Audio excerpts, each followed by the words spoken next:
ID நிறுவனத்தில் வேலை வேண்டுமா? Digital marketing and full stack web development ஆகியவற்றில் 100% வேலைவாய்ப்புடன் பயிற்சி.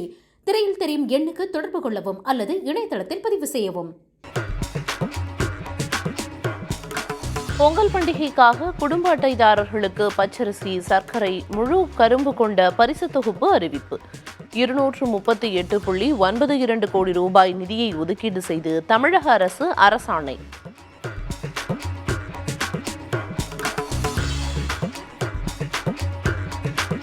புதிய குற்றவியல் சட்டத்துக்கு எதிராக லாரி ஓட்டுநர்கள் நடத்தி வந்த போராட்டம் தற்காலிகமாக வாபஸ்.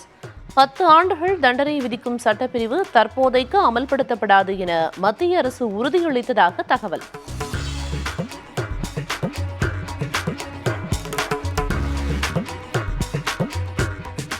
தமிழ்நாட்டில் சுமார் 20,000 கோடி ரூபாய் மதிப்பிலான 20 திட்டங்களை நாட்டுக்கு அர்ப்பணித்தார் பிரதமர் மோடி. தமிழகத்துக்கு வந்தாலே புது சக்தி கிடைப்பதாக பேச்சு.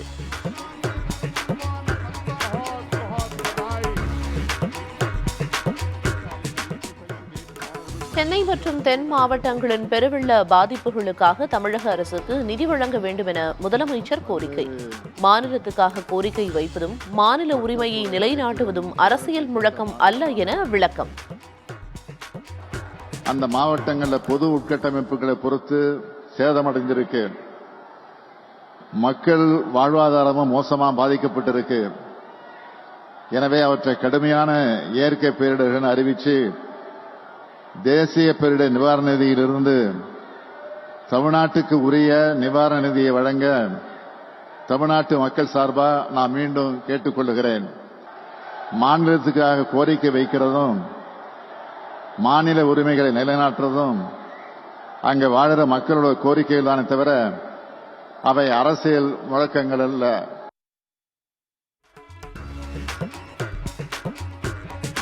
தூத்துக்குடி துப்பாக்கிச்சூடு வழக்கில் சைலுன்குமார் யாதவ் உள்ளிட்ட காவல்துறையினர் மீது நடவடிக்கை.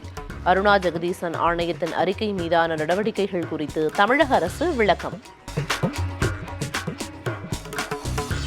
லெபனான் தலைநகர் பெய்ரூட் மீது இஸ்ரேல் வான்வழி தாக்குதல். ஹமாஸ் அமைப்பின் ராணுவ பிரிவை உருவாக்கிய தலைவர் உயிரிழப்பு.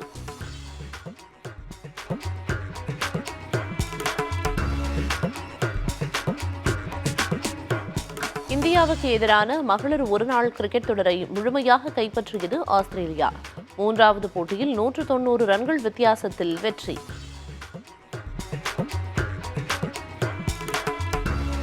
ஐடி நிறுவனத்தில் வேலை வேண்டுமா? Digital marketing and full stack web development ஆகியவற்றில் 100% வேலைவாய்ப்புடன் பயிற்சி. திரையில் தெரியும் எண்ணுக்கு தொடர்பு கொள்ளவும் அல்லது இணையதளத்தில் பதிவு செய்யவும்.